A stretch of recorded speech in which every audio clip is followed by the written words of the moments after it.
प्रिय विद्यार्थी, कल शाम की ही बात है। तो छुट्टी हो गई थी, तुम लोग चले गए थे, तब कहीं जानकारी है। कल शाम की बात है, छुट्टी के बाद आप सब चले गए। अभी मैं ऑफिस में बैठा कुछ आवश्यक कार्य निपटा ही रहा था, थोड़ी व्यस्तता भी थी। तभी मेरे एक परिचित आए और कहने लगे, मैं कई दिनों से आपसे मिलने के लिए उत्सुक था, लेकिन आपकी व्यस्तता के कारण मिल नहीं पा रहा था। लेकिन आज मन नहीं माना, और जब मैं मन नहीं माना तो चला आया। मुझे आपसे एक आवश्यक बात कहनी है। मैंने कहा, एक तो इतने दिनों बाद आए हैं और ऊपर से बहाना बना रहे हैं, और बहाना भी मेरी व्यस्तता के कारण। मेरी ऐसी कौन सी व्यस्तता है? मैं तो दिन भर खाली ही रहता हूँ। मेरे पास कोई बहुत काम भी नहीं होता, बस सुबह शाम प्रेयर में रहना होता है। उसके बाद 2-4 बार ऊपर नीचे हो लेता हूँ। इसके अलावा तो मेरे पास कोई काम भी नहीं है। दिन भर खाली ही बैठा रहता हूँ, और ये सभी जानते हैं। खैर छोड़िए, आइए कुछ चाय पानी लेते हैं। ऐसे ही होता है ना। अच्छा, तुम लोग अपना निमंत्रण समझ रहे हो क्या? ऐसा नहीं, ये तो कल शाम की घटना है ना। घर पहुंच करके तुम लोग भी यही कर रहे होगे। मैंने उनसे कहा कि मैं भी थका हुआ हूं और आप भी थके हारे लग रहे हैं।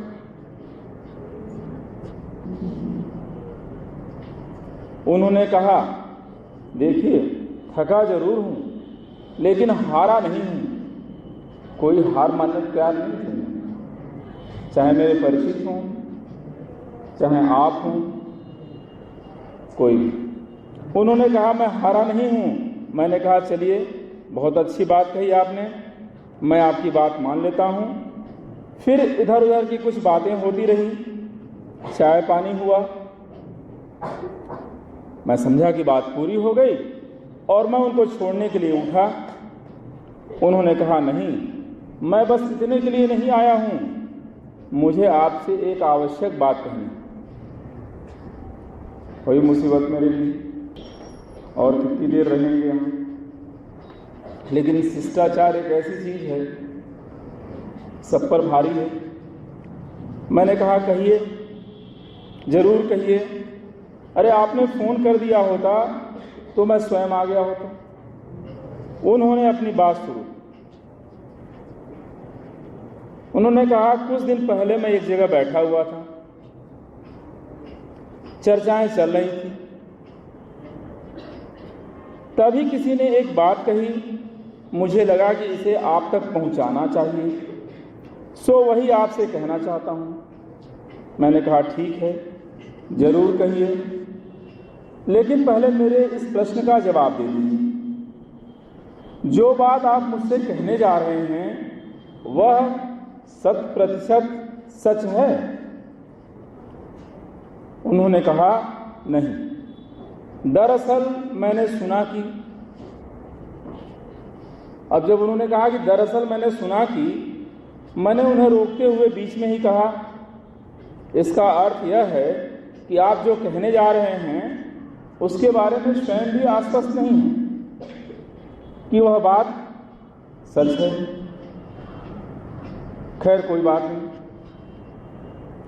मैं आपकी बात सुनने को तैयार हूं, बशर्ते आप जो कुछ कहने जा रहे हैं वह अच्छी बात है, उसमें कोई अच्छाई है। कोई विशेषता है या फिर उसकी कोई महत्ता है? वे बोले नहीं। वह तो तब तक मैंने उन्हें फिर टोका, अर्थात आप जो बात मुझे बताने वाले हैं उसमें कोई अच्छी बात नहीं, कोई शुभ बात नहीं है, कोई श्रेष्ठ बात नहीं है, तो फिर क्यों बताना चाहते? मैंने कहा, अच्छा छोड़िए, फिर भी मैं आपकी बात सुनने को तैयार हूं। क्या आप मुझे बता सकते हैं कि जो बात आप मुझसे कहना जा रहे हैं उसकी मेरे और मेरे विद्यार्थियों के लिए कोई उपयोगिता है? उन्होंने कहा, नहीं, ऐसी कोई बात नहीं, किंतु मैं आपसे अब वो कुछ फिर कहना चाहते थे। मैंने कहा, बस।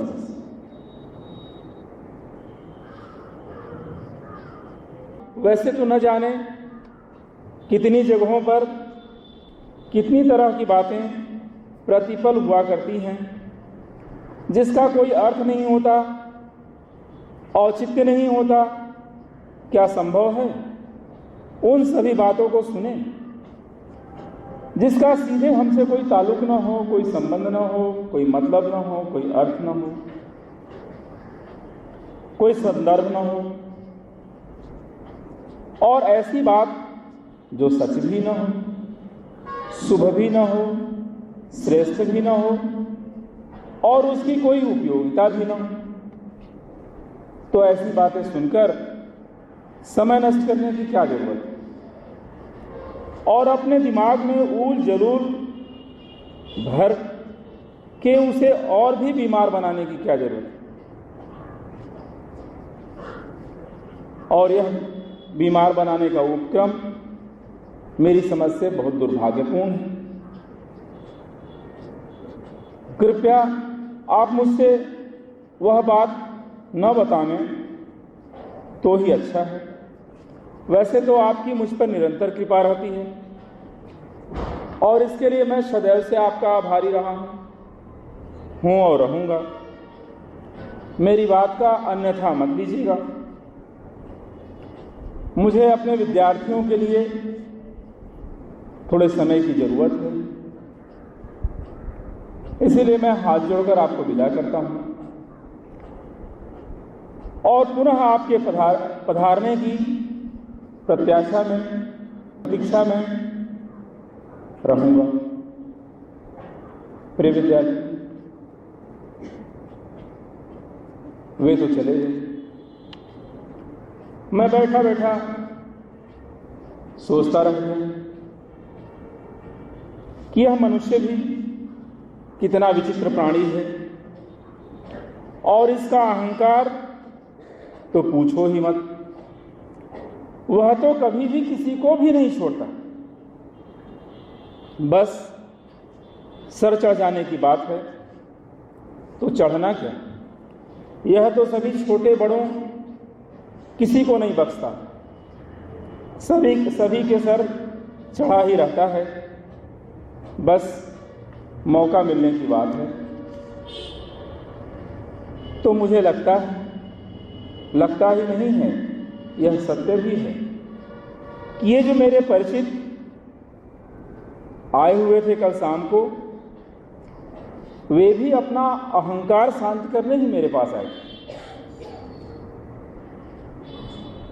वे जो कुछ कहने आए थे मेरे पास, वो ऐसा नहीं है कि कोई बात है, जरूर उसमें कुछ न कुछ ऐसा अहंकार रहा होगा जिसे शांत करने के लिए वो मेरे पास आए थे।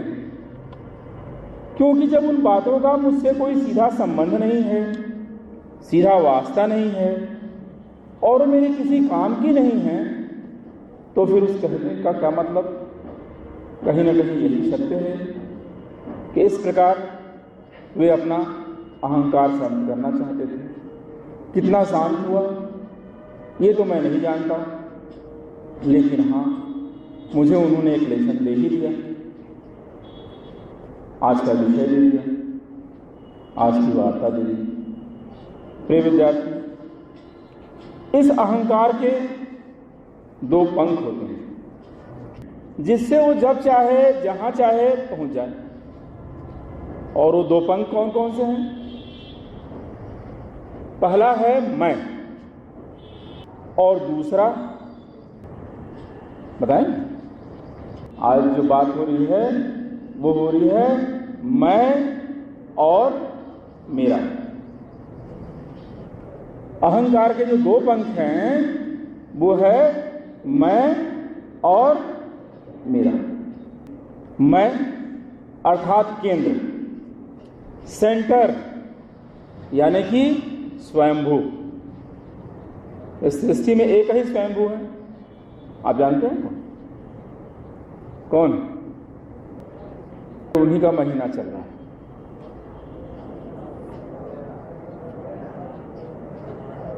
भगवान भोलेनाथ वही एक देवता हैं जो स्वयंभू हैं। बाकी सृष्टि में कोई स्वयंभू नहीं है। लेकिन हर कोई ये भूल जाता है कि शिव एक हैं और हर कोई अपने को शिव समझ लेता है, अपने को स्वयंभू समझ लेता है। ये अहंकार का एक पंख। और दूसरा मेरा, मेरा अर्थात मलकियत, मेरा घर, मेरा खेत, मेरी पत्नी, मेरे बच्चे, मेरा हाथी, मेरा घोड़ा। ये मेरा अर्थात मेरी पत्नी का, मेरे बच्चे का कोई स्वतंत्र अस्तित्व नहीं है। वो मेरी संपत्ति, मेरी मलकियत, समझ रहे हो ना? किसी भी चीज पर हम अपनी मलकियत, माने वो स्वयं में कुछ भी नहीं है, उसका कोई स्वतंत्र अस्तित्व ही नहीं। आपकी पत्नी का कोई स्वतंत्र अस्तित्व नहीं है, आपके बच्चे का कोई स्वतंत्र अस्तित्व नहीं है, आपके हाथी घोड़े का कोई स्वतंत्र अस्तित्व नहीं है, क्योंकि वो मेरा है। मैं अर्थात मेरे बिना कुछ भी संभव नहीं है। जो भी है वो मेरे कारण है, मुझसे है। अर्थात मैं नहीं रहूंगा तो सब शून्य हो जाए। कभी हुआ इस तरह? कभी होगा इस तरह? कभी नहीं। फिर भी इससे आप क्या अर्थ निकालते हैं? यही ना कि जो है बस आप ही हैं। तो क्या है? यही तो अहंकार है। यही अहंकार है जो दिन रात आपको नष्ट किए जा रहा है। और आपको लगता है कि आपका महिमा मंडन हो रहा। वाह रे आप, आपके पास घर है, आपके पास जमीन है, आपके पास पत्नी है, आपके पास बच्चे हैं, आपके पास घोड़ा है, आपके पास हाथी है। अब आपके पास कौन है? तो जान लीजिए, इस भ्रम में मत रहिएगा। आपसे पहले बहुत आए और गए, आप भी आए हैं और आप भी चले जाएंगे। जब तक ये अहंकार आपके सर चढ़कर बोलता रहेगा, बस ऐसे ही आना जाना रहेगा। जिस दिन ये अहंकार उतर कर आपके पैर पर आ जाएगा, उस दिन ये तय हो जाएगा कि आप आए हैं। और आने का मतलब आप यहां स्थापित हुए। आपका आना तय हो जाएगा। आना किसका तय हुआ? आना सूरदास का तय हुआ, आना कबीर का तय हुआ, आना गांधी का तय हुआ, और तमाम ऐसे नाम हैं जिनका यहाँ आना तय है। सभी को मानना है कि वो यहाँ आए थे, लेकिन आप यहाँ आए हैं ये हम कैसे मानें? प्रिय विद्यार्थी, मैं कहूंगा कि इसमें आपका बहुत दोष भी नहीं है, क्योंकि मनु ने अपने मनुस्मृति के प्रथम अध्याय में ही कहा है कि ब्रह्मा ने मनुष्य का निर्माण करते समय उसके अंदर संकल्प और विकल्प का भाव भरने के साथ साथ ही अहंकार भी डाल दिया था। समझ रहे हैं?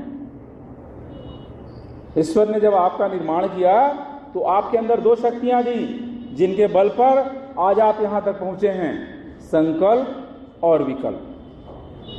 लेकिन उन्होंने क्या किया, उसके साथ साथ आपके अंदर एक और चीज़ डाल दी जिसका नाम है अहंकार। यानी कि अहंकार आपके अंदर है, वो स्वाभाविक है।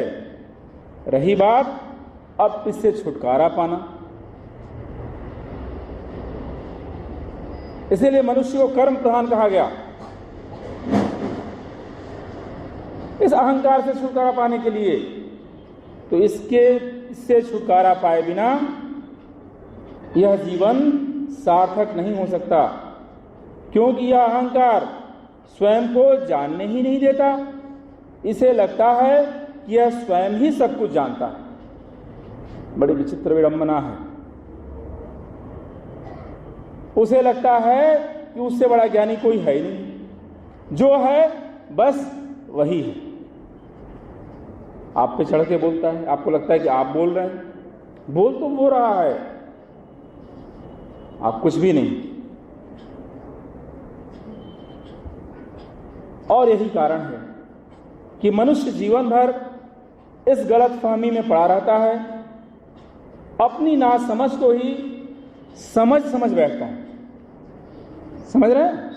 मनुष्य जो है अपनी नासमझी को ही समझ बैठता है, तो समझ की खोज कैसे करेगा, क्यों करेगा? और समझ तो ऐसे मिलती नहीं। उसके लिए चाहिए अभाव और जिज्ञासा। यह मैं और मेरा न तो अभाव स्वीकारता है और न ही जिज्ञासा को मानता है। यह जो अहंकार है वो मानने को तैयार नहीं है। मेरे पास अभाव हो सकता है, अरे मैं और मेरे पास अभाव, ये कैसे संभव है? और जिज्ञासा, ये किस बात के लिए? अरे मुझसे ज्यादा कोई जानता है जो मैं जिज्ञासा करूं कुछ जानने की?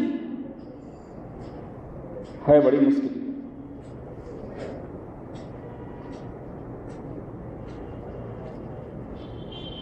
यह न तो आपको एक कदम आगे बढ़ाने देता है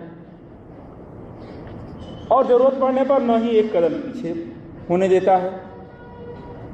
ऐसी स्थिति में लाकर आपको खड़ा कर देता है कि आप इसके जाल में फंसकर किम कर्तव्य विमूढ़ की स्थिति में हो जाते हैं। प्रिय विद्यार्थी, अभाव बड़ी बात है, यही सफलता की राह दिखाती है, और जिज्ञासा उससे भी बड़ी बात है, जो तुम्हें सही राह पर चलने का मादा दी। इसीलिए विद्यार्थी जीवन को अभाव और जिज्ञासा का कालखंड कहा गया। विद्यार्थी के पास अभाव रहता है तो उसके पास करने के लिए बहुत कुछ है, और अगर जिज्ञासा है तो सही मार्ग पर चल सकता है, उसका आत्मबल उसके साथ होता है। तो मेरा तो कहना है कि अगर आप इन्हें साध लेते हैं, अभाव को और जिज्ञासा को, और इनसे सामंजस्य बैठा लेते हैं, या फिर जिस रथ पर आप सवार हैं